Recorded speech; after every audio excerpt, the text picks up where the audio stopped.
Welcome, friends, to Crazy Women Country, where women's voices matter.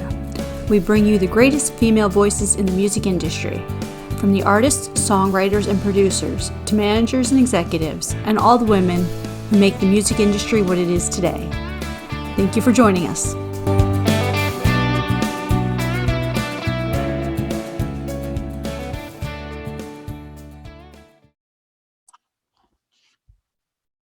Welcome, friends, to another episode of Crazy Women Country. I'm Donna, and today we are here with the amazing Cash Crawford. How are you doing? Hey, I'm good. Thanks so much for having me. Well, it's a pleasure. I'm so glad you're on today. Yeah. So I do have to ask, how is the weather in Nashville? It's hot and muggy and gross as always in Florida. It's hot. It's really muggy and gross here right now too. That being said, though, I'm from Canada, so I've been here for a while and kind of got acclimated to the weather. But the southern summers, I'm still not used to them. I think we're at like 95 degrees right now. So, and it's just like sticky outside. So that's gross. So yeah, I think we should all go to Canada for the summer. I'm game. Yes.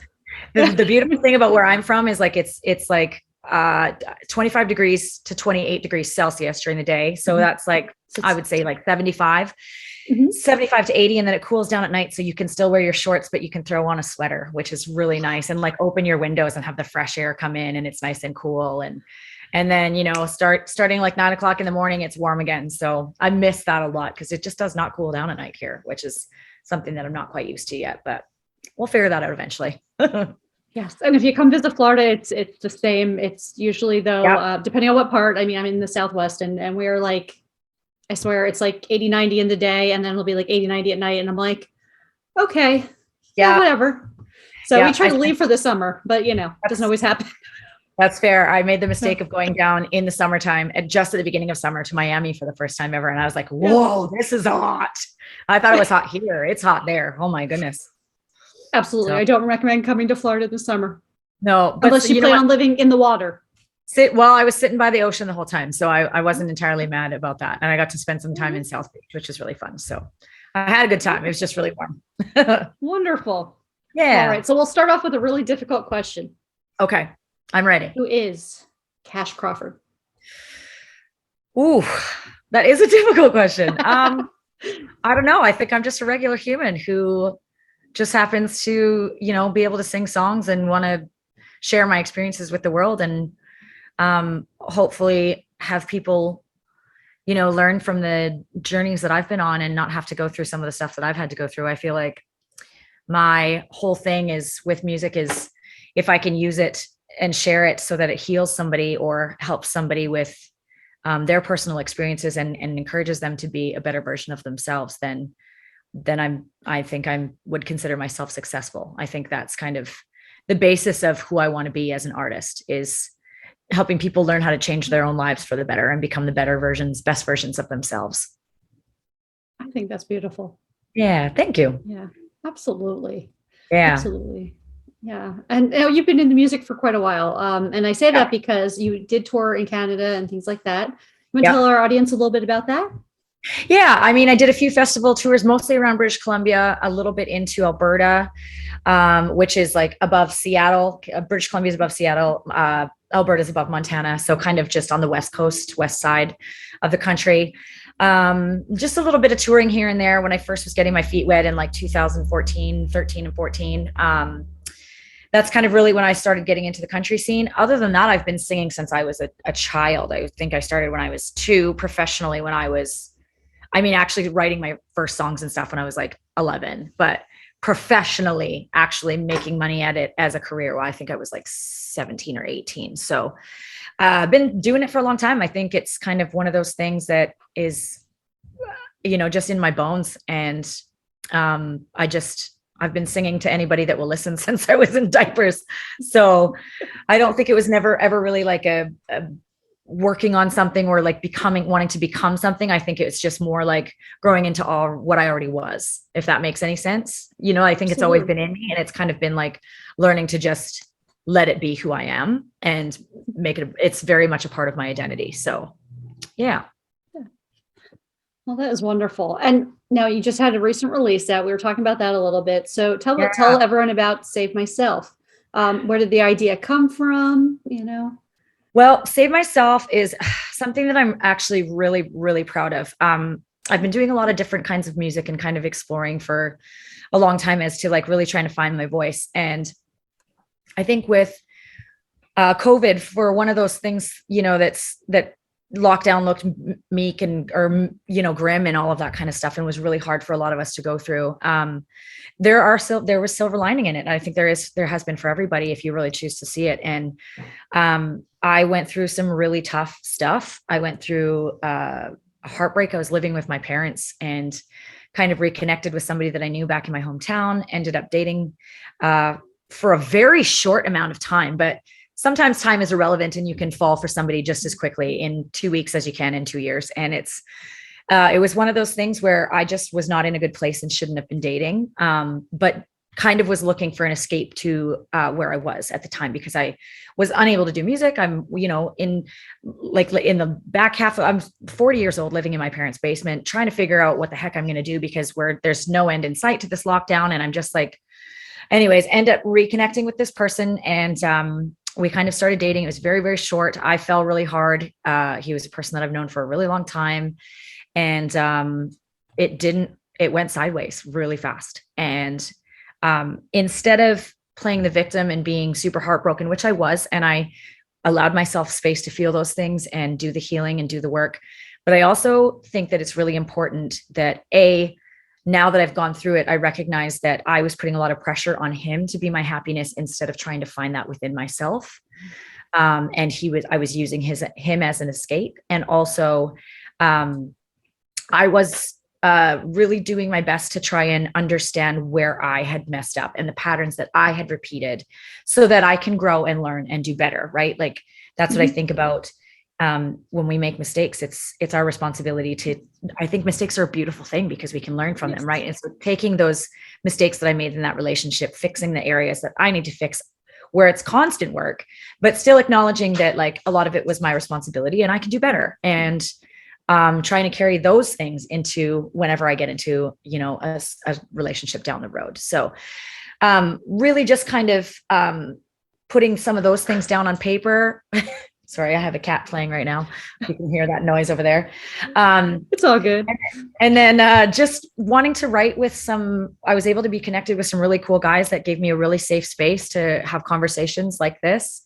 And I gave them a list of songs that I love. And we just kind of started building around what I liked about this song and what I liked about this song. And we just kind of collectively built the song together, the three of us. It was myself, Don Miggs, who is also my producer, and then John Luzzy, who plays guitar on the track, and he was a co-writer as well. So yeah, it was a really cool experience because I've never had a write like that where I just walked into a room with two men that I don't know.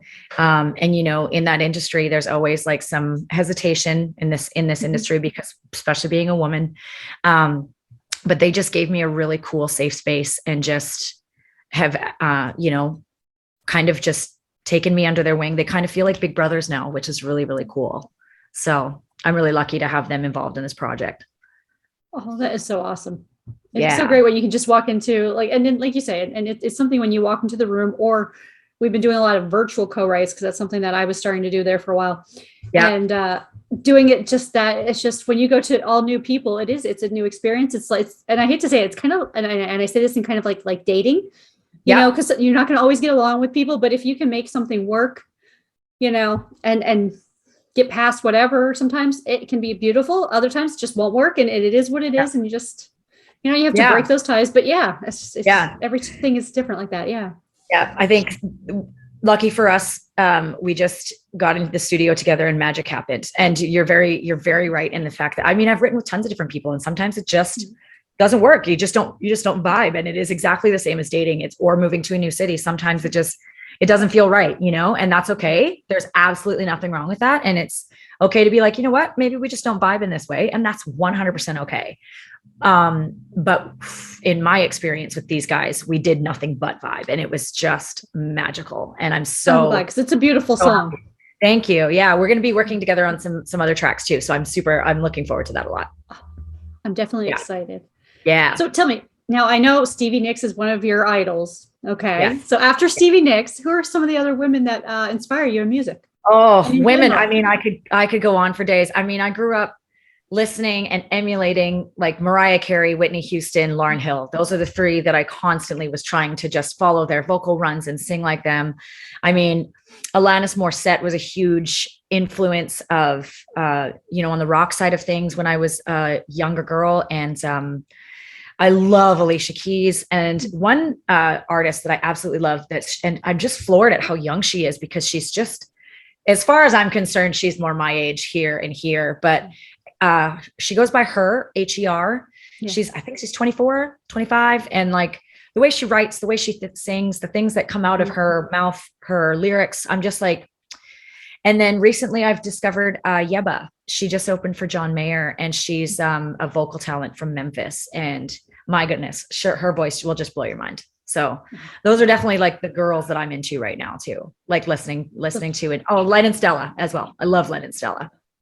Those yeah, great choices. And you're right. Yeah.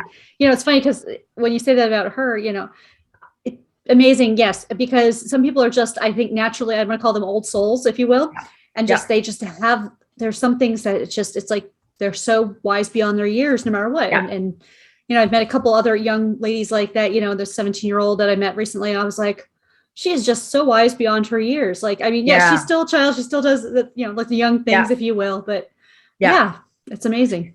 Yeah, like there's when you're 24, there's not the type of life experience that I mean, and given I don't know her life experience, but from my perspective, the life experience that she's writing from doesn't seem relevant to a 24-year-old for me. And that's why I was floored when I found out how young she is, because I was like, my goodness, where is that coming from? It's definitely old soul for sure.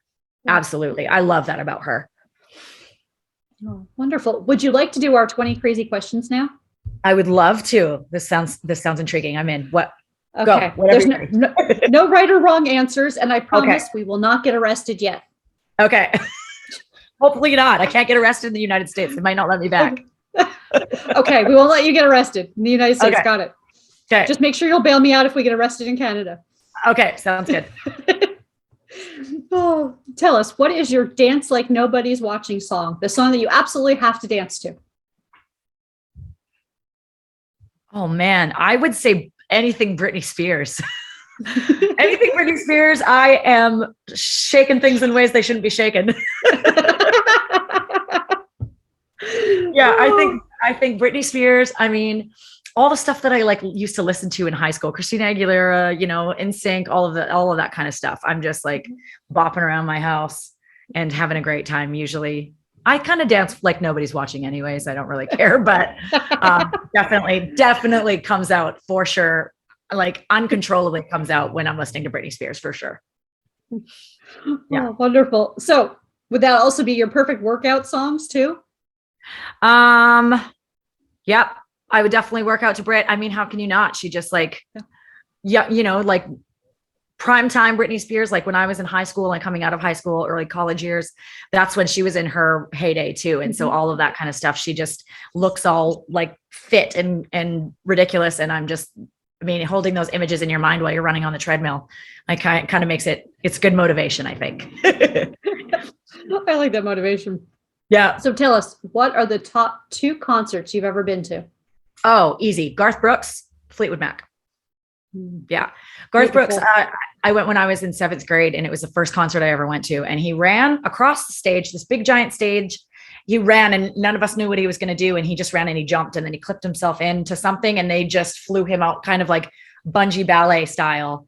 And he went out across the crowd. And I literally was like this little girl, like, that's exactly what I want to do. And I blame my father for me being a musician for the rest of my life. So, because he took me to that concert.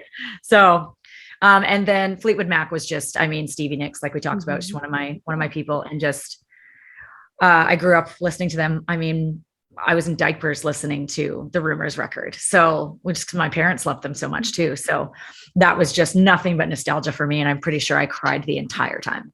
So yeah. Oh, so did you have a favorite Stevie Nicks album? Honestly, I think I don't think it's an album. I think just all of my favorite Fleetwood Mac songs are the ones that Stevie has written, like Landslide, Gold Dust Woman, Dreams, all of those ones. You go and you research and you're like, I'm like, oh, of course, they're all Stevie Nicks'. Like she's the one that's written them all, and they're all her journal entries. I ended up finding out. So I'm like, of course, that's why I love them. Seven Wonders, one of my favorite ones. So good. Yeah, absolutely. So tell us an album or two, maybe an artist that we need to listen to before we die. Yeba. Absolutely listen to Yeba. Like I was telling you, she's new, kind of coming out of Memphis. I think she was discovered because she covered a John Mayer song, and he took her on tour with him because he loved her cover. So I think she's just phenomenally talented. So I would say Yeba, I would say John Mayer, I would say Chris Stapleton, I would say some old school like soul groups, Diana Ross and the Supremes, the Temptations. Get into some 70s music. That's like 50s, 60s, 70s. That's where the real soul is, as far as I'm concerned. I would get into some of that before you leave this planet and go off to the next. I'd get into some of that. Absolutely. Great choices there. Tell us, do you have any guilty pleasure music? The music no one knows you would actually listen to? I wouldn't say that it's guilty pleasure, but I literally get up in the morning and put on like spa music and like meditation music that's like real quiet and like kind of spiritually hokey, if you will, which I think it's super calming and relaxing because I live by myself and I love to have a little bit of background noise, but I don't always want to have the TV on, and I don't always love having people in my house because I work in a crazy, loud, obnoxious bar. So I like stuff that's kind of like you would never hear down on Broadway. And so generally speaking, it's like weird instrumental stuff or like binaural beats. I'm into the weird stuff. I like it. Hey, they say those are creative things, so it's all good. Yeah. Just makes the wheels spin a little bit. Okay. So hypothetically, yes, if I came to you, and you might have to be in Canada for this, and I said I need to hide a dead body, do you know a good place? Yeah, I know a few good places. I know a few good places in Nashville too. I have friends in places that know places. Yeah. We can make that happen. We can make it happen? Okay, perfect. Make it happen. Oh, do you have a game plan for zombie apocalypse? Yeah, I'm going to hang out with all of my ex-military friends because I don't know how to shoot a gun because I live, I'm from Canada. So I'm going to go hang out with the people that, have done all of that stuff. And then I'm also probably, I might have to go up to Canada. I don't know if zombies are like good in the cold or not, but probably back up in the snow somewhere, if up in the mountains in a forest in the middle of nowhere. I come to think of it, now that you said that, I don't think I've ever seen a zombie movie with snow or Living Dead or anything with snow. Now that you've said that, I'd be like, it's always like in the hot spots, right? So I think I just go back north, back up north. Perfect game plan. Yeah. Awesome. I'm just going to join you. I'll just bring the motorhome with the dogs. Sounds good. Sounds good. Oh, what job would you be terrible at doing? I'm pretty much terrible at doing everything other than music. Anything that involves a lot of organization or a lot of really, really solid time management. I struggle with both of those things very, very much. I think I've got like the straight up artist brain, and I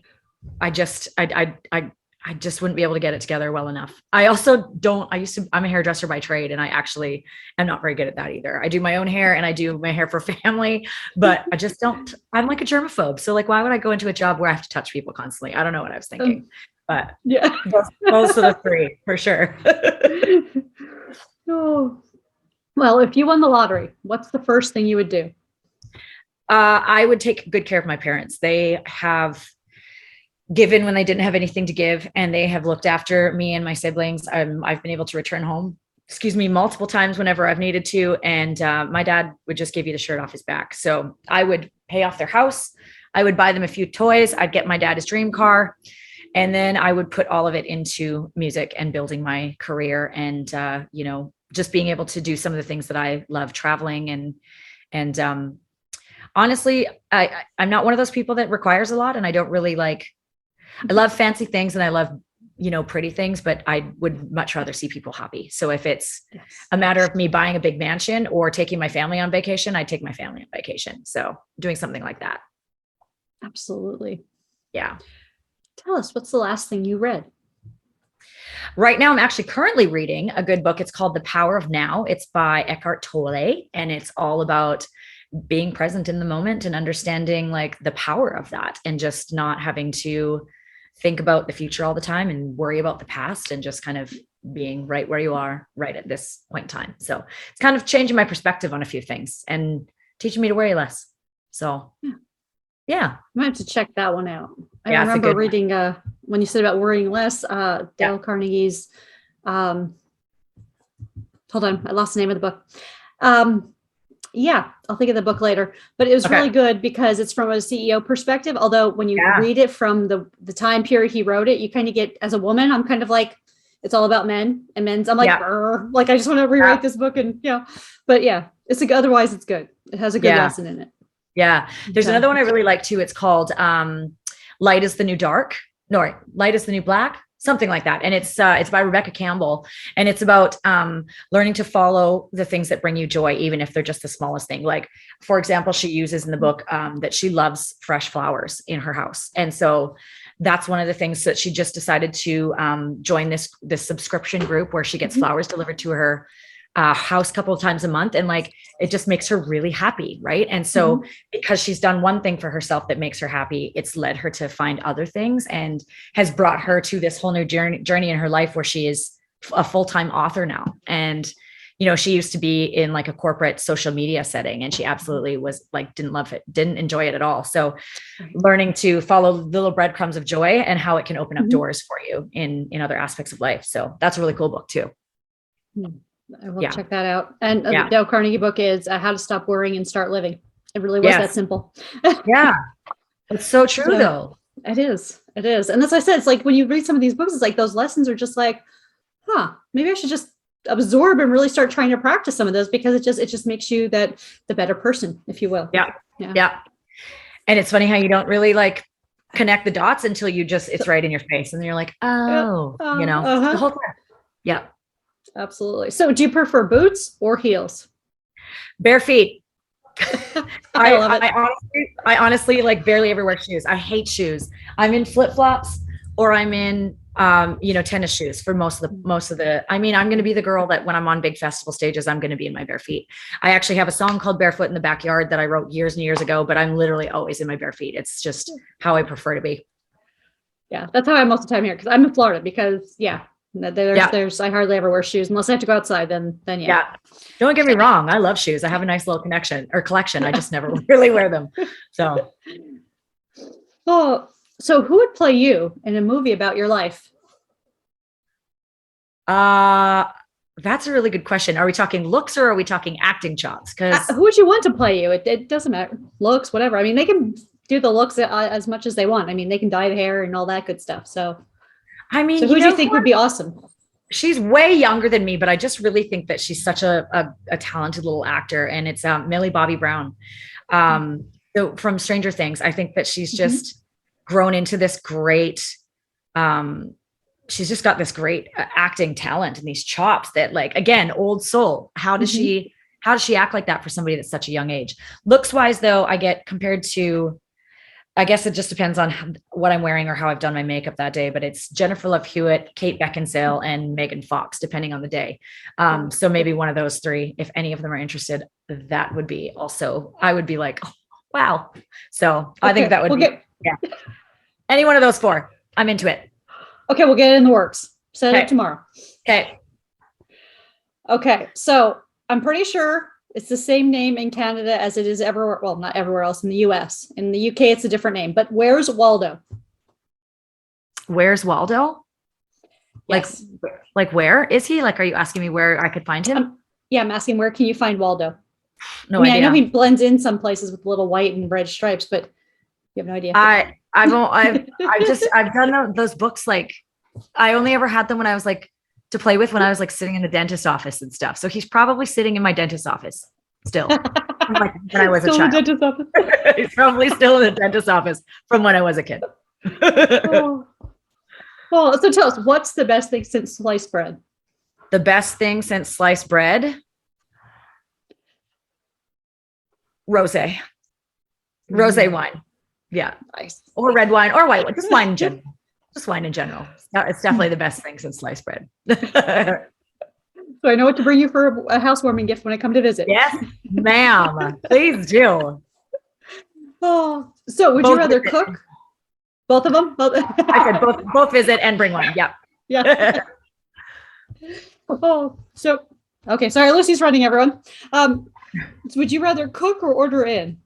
Honestly, depends how I'm feeling, but for the most part, I try to cook. I have really sensitive digestive system, and also I'm pretty particular with my diet as well because I have a lot of food allergies and stuff. And I just also really love to cook. I feel like there's something to be said about making and creating your own food and nourishing your own self and taking care of your own self that way instead of just calling a number and having somebody else bring it to you. It's also so much salt and preservatives when you order out too, and it's so hard for your body to process. So the other thing, if I wasn't a musician, I'd be a holistic doctor. So that comes back around to the cooking for myself, making sure that the salt that I use is Himalayan rock salt or sea salt because it's better for your body, especially in this heat and humidity when you can swell, just making sure I take better care of myself. So cooking my own food is a big thing.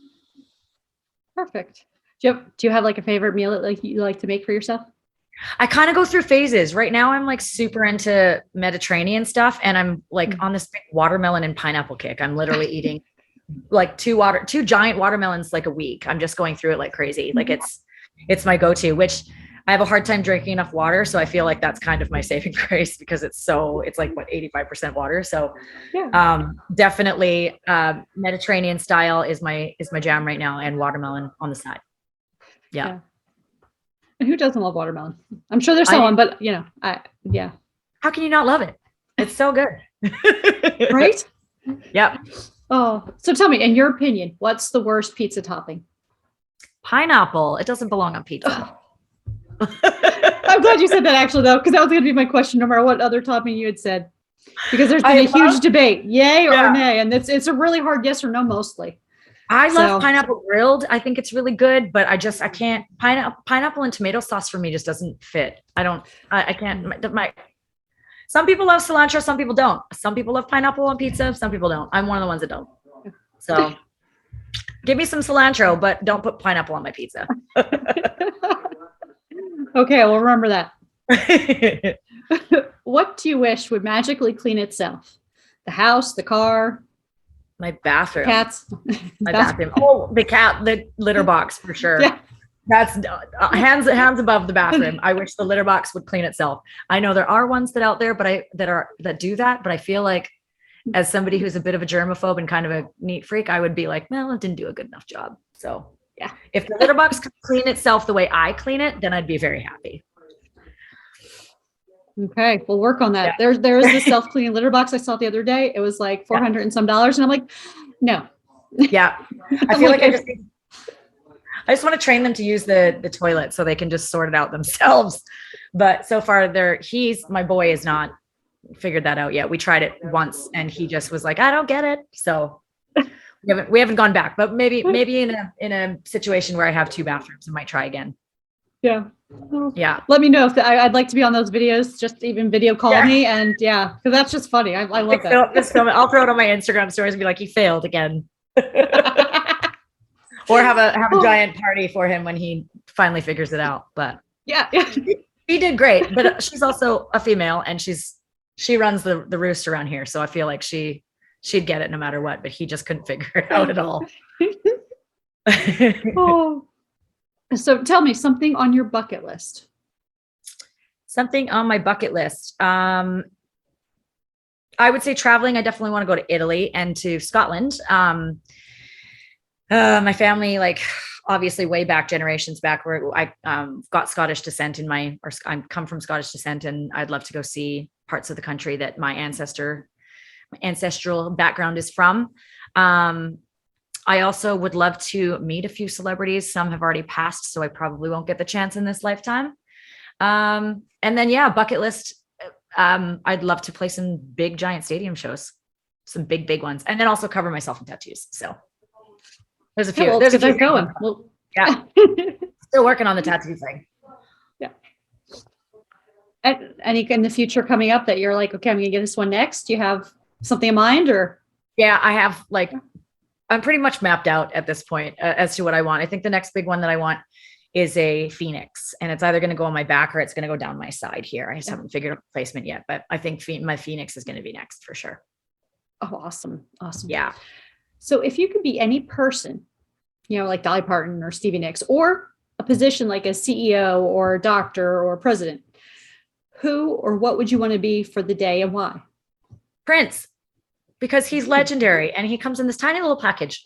I think he's one of the greatest musicians of all time. And I think that he is one of those people that I'm convinced that there's like aliens living on the planet in disguised as humans. And I feel like Prince was one of those people.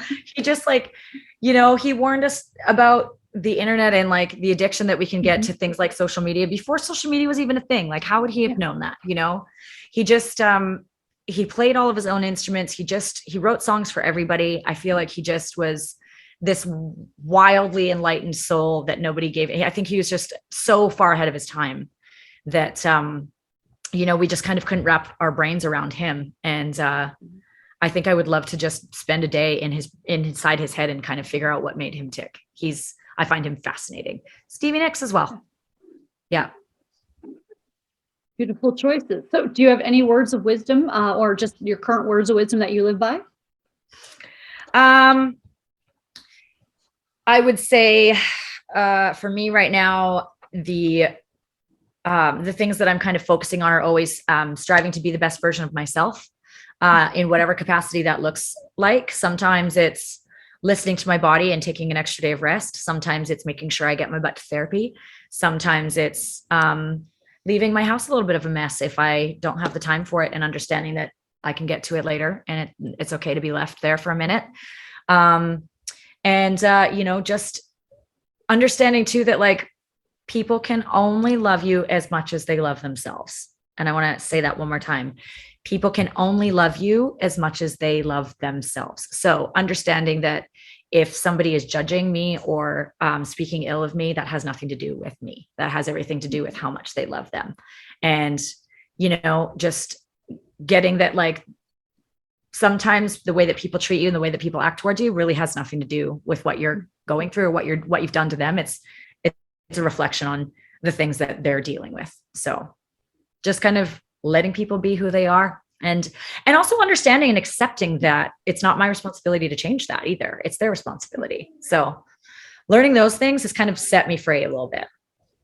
Absolutely. Those are great things. And I think we're going to have you on just to do a motivational speaking for everyone. That was just exactly it. That's how I was like, this is like a motivational speech almost. I'm loving it. I'd love to write a book about that kind of stuff just because of the way my perspective in life has changed through the things that I've been able to find silver lining in, like you can play the victim or you can find beautiful growth in some of the crap that you have to wade through. And if you decide to grow from it, life presents you with so many more opportunities. And some of those are hard as well, but continuing to grow and becoming a different version of yourself that you never thought you'd be able to like attain or achieve. It's just like, it's mind-boggling to look back on who I used to be and who I used to think that I wanted to become and who I am now. I'm so glad that I didn't choose some of the paths that were laid before me back then, and that I've gone through some of the hardships because they've really created a better version of myself as far as I'm concerned. So. Absolutely. And I think that's true. No matter who, you can't, I think everything you live in life really does either make you a better person or it makes you bitter, as they used to say, you're either better or bitter. Bitter. Yep. And it's up to you to decide. And who wants to live in like a bitter, angry state for the rest of their lives? Like what a terrible thing to give up your joy and just be mad for, especially over things that you majority of the time you can't control. Exactly. Seems very pointless to me. And it seems like I would much rather be finding joy in every little thing. Like I love to go and buy these little candles for myself because candles, like we talked about, candles make me really happy. But like, you know, I could be mad about, you know, the fact that, for example, I've got these beautiful candles that I love to burn in my house, but I could be, say power goes out in a storm. I could be mad that my Wi-Fi is down and I can't watch TV, or I could light these candles and enjoy the beautiful scents that come from them and take a moment to read my book by candlelight and how relaxing, instead of being upset that I can't watch TV because my power's out, right? Like, can't control it. Might as well find some beauty in it. Exactly. Yeah, absolutely. So tell us, what else is going on for the rest of this year? Like, we were talking earlier about some more writing, some more studio time. Yeah. So we've got a video coming out. It's going to be debuted in Australia in 3 days. So on the 5th of August. That's exciting. I'm super excited about that. Excuse me. It gets debuted there and then debuted here shortly after. I've got another single coming out called Mistakes, and it is about my take on cancel culture and how much I think it's just what a mess we've gotten ourselves into with that kind of stuff. You know, because I think that mistakes, first of all, we're imperfect humans, and the fact that we're having to be perfect is ridiculous, but also mistakes are how we grow and how we learn and how we become better people. And it's an opportunity to do those things. I kind of view mistakes as opportunities. And so it's the whole point of that song is to kind of change the narrative on mistakes being a bad thing and taking it to a good thing, where like, if you're not going out and you're not making these mistakes, you're not really living and you're not really learning and you're not really growing, because we have to, I mean, you know, I hate the terminology, there's more than one way to skin a cat, but I tend to use there's more, if you're doing addition or you're doing a mathematical problem, there's more ways to get to 9 and being the answer than there is just, 6 + 3. There's multiple different ways to get to that. And understanding that, like, sometimes you got to make those mistakes and figure out what works best for your brain to figure out how to get to that answer. And so that's kind of what the song is all about, is just understanding that cancel culture shouldn't be a thing as far as I'm concerned. And it should be an opportunity for us to pick each other up and learn, teach each other to do better and become better humans. So that's the next thing after the video. And then I've got a bunch of private events and corporate events and stuff like that I've got booked. I get to go to Vegas for the first time in October. And then hopefully next year, like 2023, I'm going to be on some festival tours. That's we're working on that right now. So wonderful. Hopefully. Yeah. So those are the plans, but again, kind of like not married to the outcome. If there's different plans that present themselves that are better or different, then I'm open to whatever journey I need to take right now. And I will recommend, if you're going to Vegas, take the time, whether it's an hour, 20 minutes, whatever, and go to the Venetian and just walk around inside, because it is just so cool to see that. It is like, obviously it's not like going to the real Venice, Italy, but it's just that replica, if you will. And it was so awesome.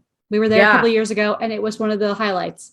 Okay. So, I'll have to check it out for sure. I think I'm only there for like a quick overnight. I'm trying to extend my stay for an extra day. So hopefully I want to be able to see a little bit while I'm out there. So and of course the water show, you have to go over to the Bellagio. Yes. Whatever. To the water show. That's the one with the big mountain. Yep. It's in Ocean's 11 and Ocean's 12 and all of those movies, right? Right at the beginning, I think. Yep. Yeah. Okay. So it was so cool the way that just watching that, the coordination of it. Yeah, like it's just like, it's cool to see. It's doing that touristy thing, and sometimes you just have to do it. And you got to do it the first time for sure. You do. Absolutely. Yeah. So, well, thank you so much for being here today. It's been a pleasure to get to know you and to talk about some of your music and your influences and things like that. Yeah. So you are welcome back anytime. Thank you. I appreciate it. All right. We'll definitely have to do this again soon for sure. It's been fun. Absolutely. Tell Ricky I said goodbye. Okay, I will. All right. All right. Thank you all for joining us for another episode. Have a great day.